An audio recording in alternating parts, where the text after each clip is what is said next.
go hand in hand. What we need are just transition policies that acknowledge all dimensions of sustainability: social, ecologic, and economic justice. Only a managed structural transition will prevent the widening of the global inequality gap. Workers in fossil industries require employment alternatives and retraining. Moreover, the energy transition must be accompanied by public participation and democratic decision-making. If we do not account for these demands, there is a risk of unrest, and populists will increasingly exploit the topic to drive a wedge into societies. But the matter of the fact is, their framing is wrong. The energy transition is not a challenge for justice. The opposite is true. Only an energy transition can help us achieve true justice between social groups, but also between generations and between the global north and south. A socially responsible transition will increase justice, participation, and public acceptance, and will thus facilitate the expansion of the renewable energy sector. Therefore, ensuring a just transition through a comprehensive policy framework, taking account for all different fields of policy, is a key task for international, national, and local politics.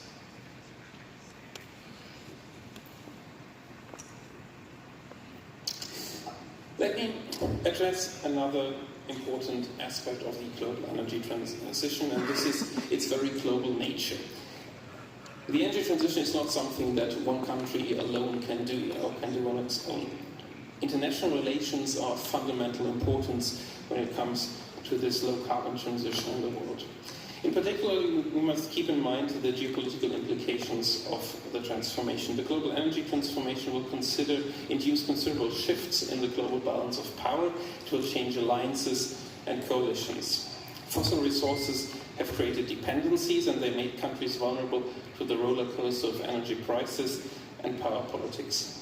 Renewable energy, on the contrary, leads to higher security of supply and makes countries more independent from imports. Germany, my country, for example, saves roughly 16 billion euros. That's probably about 45 billion Peruvian sols annually by avoiding imports through increased renewable energy capacity and energy efficiency measures. Fossil fuel exporters are also able to benefit from the energy transformation, provided that they diversify their economy, and I have outlined that before. When we look at how international relations are being done, we can say that renewable energies really have created a new form of international energy policy. And I have to say it is a better one. While in the past, international energy policy has largely been about who sells how much oil or gas to whom, nowadays it is about cooperation. It's about jointly creating good solutions for the world. And forums like ARENA, or in fact the International Solar Alliance, show there is a real global hunger for intensified international dialogue, the sharing of best practices, and close coordination.